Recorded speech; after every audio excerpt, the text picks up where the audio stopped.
pauwi na sana ng bahay si Sheriff Agwak Mayor Ahmad Ampatuan sakay ng isang itim na sasakyan nang pasabugan ng isang pinaniniwalaang rocket-propelled grenade o RPG-7 kaninang umaga sa poblasyon ng Sheriff Agwak, Maguindanao del Sur. Kita sa CCTV, may footage ba dyan? Kita, kaya lang baka maano to, ma-restrict ito sa YouTube. Wag niyo pakita yan. Kita sa CCTV footage na mula sa isang gray minivan, naalala ko tuloy si Kapili. Ayan, mga kapartner, no? Okay lang yung partner, Oh. basta walang audio. Kita sa CCTV footage na mula sa isang gray minivan ang pagsabog. Matapos ang atake ay agad itong tumakas papuntang Datu Unsay. Swerteng nakaligtas ang alkalde pero sugatan at kasalukuyang nagpapagamot pa ngayon sa ospital ang dalawa niyang escort. Excuse me po. Sige, tuloy. Patuloy ang pagkalap ng ebidensya ng mga otoridad upang matukoy ang tunay na motibo sa pananambang kay Sheriff Agwak Maguindanao del Sur Mayor Ahmad Ampatuan noong linggo, Enero 25, 2026. Kinumpirma naman ni Police Brigadier General Randolph Tuanyo, Chief ng PNP-PIO, na 4 na bisis na umanong tinambangan ang alkalde samantala nasawi ang 4 na suspek sa pananambang matapos ang isinagawang pursuit operation ng mga otoridad. Ayan po partner, ang CCTV footage mula po sa Mindanao News in Updates. Ang ano ko lang, ang komento ko rito, mantakin niyo yung partner, oh. Etong si Mayor Sheriff Agwak, itong pangalan nitong mayor na ito. Basta mayor siya ng Sheriff Ahmad Ampatuan. Ahmad Ampatuan. Ayan, oh. Partida, partner, mayor na ito, ha. Mayor na ito, meron itong kapangyarihan sa lugar nila, meron siya mga bodyguards, maaaring naka-bulletproof pa yung kanyang sasakyan dahil hindi tinablan ng RPG. No, hindi natin alam kung saan tumama yung RPG, sa semento ba o sa sasakyan mismo, bakit na UP lang. Ngayon, mayor na ito. Pero tila walang kasiguraduhan ng buhay ngayon ng Pilipino. Correct. Oo. Paano tayo? Tayong mga pobre lang na naglalakad dan sa kalye, mga partner, na bagamat hindi ito maaaring mangyari sa atin itong tirahin tayo ng RPG dahil wala naman tayong kaaway, pero maaari tayong anumang oras salakayin ng mga masamang loob. May sumagot dyan. Bakit? Bakit nangyari to? Sinagot ka Ano? ni Junbic. Ano sabi niya? Kasi ang concern mo, anong mangyayari sa'yo? Oh. Parang pinapalabas mo ngayon, hindi ligtas ang Pilipinas. Ganun. Oh? Ganun. Kunyari ako si Junbic. Sige. Ikaw sa John Vic. Alam mo, Kapil, Oh. ligtas ang Parang hindi Pilipinas. nagbabago boses kahit sino. Ligtas ang Pilipinas ngayon. Sige. Hindi totoong hindi safe. Sige nga. Paano mo papatunayan sa akin? RPG lang yan. RPG lang yan. Pag missile na, yan, hindi tayo safe. Gusto mo, RPGhin kita. Di partner, naglabas ka ng statement si Junbic Rimulya. Ano sabi niya? Safe pa daw talagang Pilipinas. Kalokohan yan. Pero nga, ang punto ko riyan, Saan safe? RPG na yan eh. Di ba? RPGhin. Tapos sasabihin mo safe ang Pilipinas. Anong gusto mong mangyari? Kailangan missile ang gagamitin para saka ka pa magsasabing hindi safe ang Pilipinas? Parang nililito lang nila ang taong bayan, partner eh. Hindi, palusot na lang yan. Ang binabanggit dito is Ampatuan. Oh. Hindi ba dalawa lang yan na nag-ahari-harian? Mangundadato. Mangundadato tsaka Ampatuan. Ampatuan, di ba? So, eto, napanood natin yung RPG na ginamit, Tapos ang ginamit na pang getaway car, yung sakyan pa ni KPL. Kahawig. Kahawig. Yung luma. Oh, yung luma. Pero matulin ha. Ako nakikita ko dito, hindi nilabas kung anong motibo. Kung sino umako, wala pa namang umaako. Hindi natin alam. Wala pang umaako nito. Pero sa makatwid, kung ito ay away politika, ang lahat ng posibilidad pwede. Pero ano mga punto dito? Isa lang ho ang nakikita namin. Ano? Magulo ho ang Administrasyong Marcos. Walang kaligtasan ng tao, ganun. Wala. Okay. Kasi, alam mo, eto nga, sabi ko sa'yo, nung panahon ni Tatay Digong, ultimo yung mga mayor takot. Ultimo yung mga pulis takot. Ngayon, tingnan mo, pulis, ang tatapang na. Take a look at this, ang pulis, makakita ng pulis na papasukin yung isang kontrakto na nakawin, tapos hahakutin yung milyones niya, 15 million. Mga pulis yan, O yung sa Angeles City, sa Porac.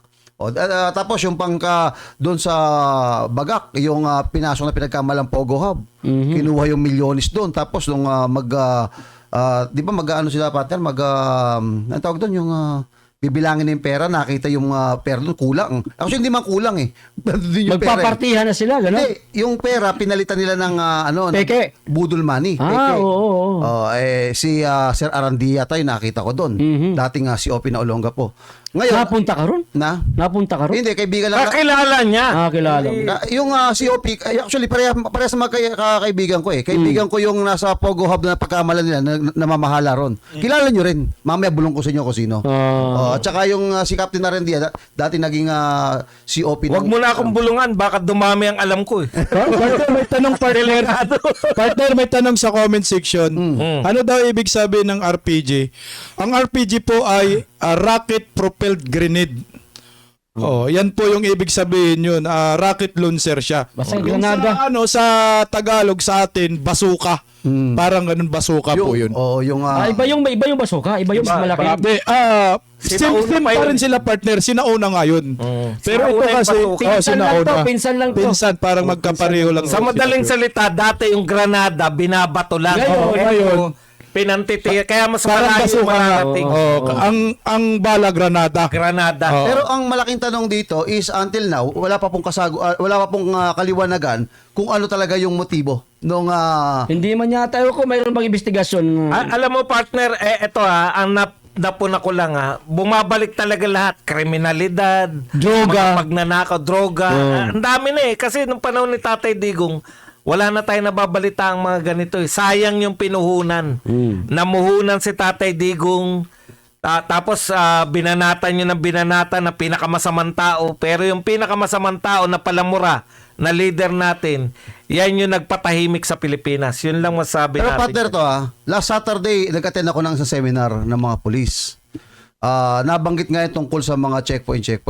Partner, sinabi sa akin ng pulis, kapag pala sa checkpoint, konti kaalaman lang, sir, sabi niya, pwede lang viewing lang, sabi niya, pero kahit naupuan ng aso yan, may maamoy ang aso yan, hindi kayo pwedeng pasukin dyan. Biglang hindi ko, may tanong po ba, sabi niya, biglang hindi ko maiwasan tumanong, tagtaas ako ng kamay, tanong ko, sir, kamusta ka ako yung sa altagtag, hindi ba ka ako, viewing lang dapat yun, inupuan ng aso, pero pinabuksan, nakita may sabi niya, hindi pwedeng hulihin. Ang lusot niya sa akin nung sa seminar. Medyo napayuko siya. Hindi, talaga kasi, sabi niya, kasi sir, talagang inabangan na po yun. Alam na, may parating. May parating talaga. Partner, meron akong idugtong doon sa sinasabi ni partner Dan kanina sa nauna ng insidenteng pananambang ng mga terorista. Parang 'di ba kaya kasi parang coincidence lang ba na sunod-sunod itong nangyayaring pananambang? Baka ato sa akin tanong lang naman, itsura lang natin dito, nasa demokrasya naman ho tayo. Baka kaya kagagawan din ito ng mga politiko, baka para pag nagkagulo ay posibleng magdeklara ng martial law ang gobyernong ito. Ito ay tanong natin at haka-haka lamang, walang akusasyon ho tayong ginawa ho dito kasi ang nakalagay kasi po sa sa Constitution, bago ka magdeklara ng martial law, dapat mayroon ganitong klaseng pangyayari, pambobomba, rebellion, kaguluhan, para makokontrol mo yung tinatawag na terrorism. Kagaya yung ginawa ni former President Duterte na biglang may sumulpot sa Maote, di ba? Yung Sambuanga Seeds ba yun? O Marawi Seeds? Marawi. Ay, Sambuanga pala kay Pinoy, no? Marawi Seeds, pero nagdeklara ng martial law, doon lang din parting area na yun. Sa Mindanao. Sa Mindanao lang, buong Mindanao. Pero baka posible rin gamitin kaya ito ng gobyernong Marcos. Pag lumala. Pwede. Pag lumala. Ilan? Hindi, tignan natin yung jurisprudence kasi yung mga jurisprudence natin, titignan natin. For example, ano ba yung dahilan kung bakit nagdeklara yung matandang Marcos ng martial law? Yun nga, yung dumadami raw ang NPA. Naghawak ng armas yung mga tao. Tapos nagkagulo, may susunugan na, panayang rally. Tapos kinokontra gobyerno. Yun. So, nagdeklara sila ngayon ng, isipin, pag ganun kasi hindi niya na makontrol, so magte-take over yung military. Dito kasi sa nangyayari sa atin dito, itong sa Sharif Agwak nangyari ba to? Sharif Agwak. Ito yung kabilang side, ulilinawin natin, Lanao del Norte to. Suryata to, sa kabila to, hindi to dito sa may tubod. Kabila yun. Medyo malayo na. Talagang malayo yun, talagang di ba pag dumaan ka sa Cotabato? Pero ikot lang yan, partner. ikot ka. Nakadadaanan ko yan. Ito mga partner, again, ulitin ko. ito kaya ay tama ka partner ha, ito kaya ay paghahanda sa martial law na pwedeng Posible. ideklara. Posible. Partner, no, karugtong pa dyan sa mga obserbasyon ninyo. Alam nyo, maganda yung mga katanungan at mga obserbasyon ninyo patungkol sa nangyayaring ito. Magdadaglag lang ako sa isa pang napansin ko rin dito. Ito na ba yung resulta nung ginagawa ninyo kay Vice President Inday Sara Duterte na alamin, gusto ninyong malaman ang confidential funds? Kasi kapansin-pansin mga kapartner, hindi gumagana dito ang intelligence fund ng intelligence fund at saka confidential fund ng militar. Kasi kung gumagana mga kapartner, Tukoy agad. natukoy ito bago pa mangyari. Tandaan po natin mga military ito. Yung unang nating binasa, 4 na mga military. Ambush pa. Itong katakataka naman itong si chief natin ng AFP na si Bronner, tila bagang mas busy yata siya pagdating dito sa issue ng politika. Kasi nakikiano siya eh. Samantalang ito yung kanyang sariling hanay, no? Ito yung dapat niyang pagtuunan ng pansin. Kaya kung mayroon talaga silang intelligence fund at nagagamit nila sa tama, ito'y tanong ko lang General Bronner. Kung nagagamit niyo sa tama, di ba dapat anticipated nyo na ito na pangyayaring ito? After all, no? After all, mayroon kayong mga confidential agents dyan. Nasaan na mga confidential agent ninyo? Plus, dito naman sa nangyaring ambush kay Mayor, ang isa pa sa kapansin-pansin at kapag nakapagtataka, hindi nyo rin ito nasagip, hindi nyo rin ito nakuha ng intelligence ninyo. Nasaan din tutulog-tulog sa pansitan ng mga intel ninyo? Paano nagkaroon ng isang napaka-high power na armas ang isang ordinaryong kriminal? At after all, itong si Mayor Agwap, ayon dito sa balita, 4 na beses na itong tinatambangan. So ibig sabihin, mayroon na talaga sa kanyang threat, matagal na kung talagang nagtatrabaho ang ating mga kasundaluhan, ang ating mga men in uniform, hindi ko po inano na kung yung nagtatrabaho ang inyong intelligence at ang inyong confidential funds, kung talagang nandyan, nakalaan yan para dyan sa posisyon na yan, di ba dapat walang ganito na makakahawak ng matitinding armas itong mga kriminal? Tama ka dyan, partner BMR. Partner BMR, sa tingin ko, hindi ordinaryong kriminal ito, partner. Correct. Talagang Armadong malupit. Oo, armado to. Isipin mo yung RPG na yan. Hindi yan ordinaryo kasi ang criminal ordinary baka mga 38 lang caliber or 9mm 45. 45. Pero ito hard power ito. So baka ito organized Patalim lang, crime patalim. group o ito or organized terrorism group ito. Mga terorista talaga ito. Ang gusto lang natin hilingin dito sa gobyernong Marcos kay Bronner, tukuyin nyo kung sino ang mga to. Mauti group ba ito? Abu Sayyaf ba ito? Kasi ngayon, nagsisulputan na naman ang mga yan partner eh. May kinalaman to sa tinatawag na peace and order partner. Mantakin mo ha, binabantayan nila yung West Philippines eh. Pero yung tunay na kalaban sa loob mismo ng soberanya, sa loob mismo ng ating teritoryo, nasa loob, hindi man nila matukoy-tukoy partner. Correct. Sa At pool. isa pa, partner, no, dapat siguro, Mindanao yan eh. Kami, taga Mindanao kami, alam namin ang kalakaran dyan eh. Pagdating sa yung kaguluhan, talagang matindi ang Mindanao. Lalo na doon sa mga lugar na yan, sa Sharif Agwak, lalo na dyan, grabe dyan. Siguro, kahit dyan man lang sa lugar na yan, yung farm area na yan, higpitan siguro yung mga checkpoint. Hindi yung simpleng silip lang ba? Correct, O partner. sana maglabas sila ng ordinansa ng isang tawag nito local executive order, parang ganun partner, tama ba? Na hindi lang silip sa mga sasakyan ang gagawin, kundi kung meron silang napansin doon na mga nakalagay sa isang bag na malalaki, sako, kahit silipin lang, kahit yung tao mismo na maaari sa sasakyan ang magbukas nung nakalagay doon sa loob ng kanyang sasakyan at sisilipin lang ng kasundaluhan para masigurado na walang sino man ang makapagdadala ng ganito kalakas na Hard power. May ano? tanong partner dito sa comment section. Partner, mayroon akong Partner, ang sabi dito sige. partner sa comment section, sino daw ang supplier nila? yan. Ayun. Partner, may dudugtong pa rin ako, may napansin Mahirap ako dito. sagutin yan. May nabasa ako dito sa comment section, partner. Hindi si Martin ha. Hindi. Maganda itong napansin niya rin, partner, kasi ito rin napansin ko. Katulad ng sinabi, comment mo kanina, partner Bisdak, na sinasabi mo nga hindi ito ordinaryo. Yung sinabi ko kanina kasi, ganitong ordinaryong mga kriminal pero may hawak na ganitong armas.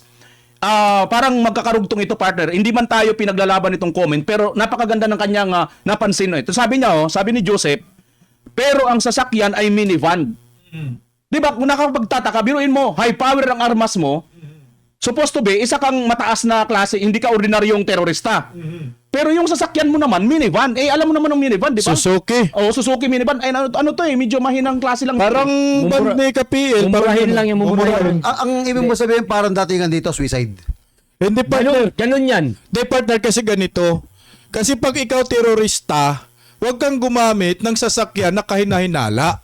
Ganon yung punto yun. Hindi, Lalo pa nga partner, kung malaki ka.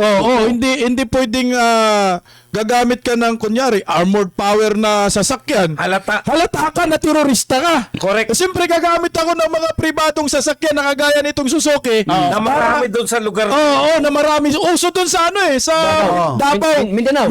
na Suzuki. So hindi ka talaga sisitahin kasi usual yung sasakyan na yan.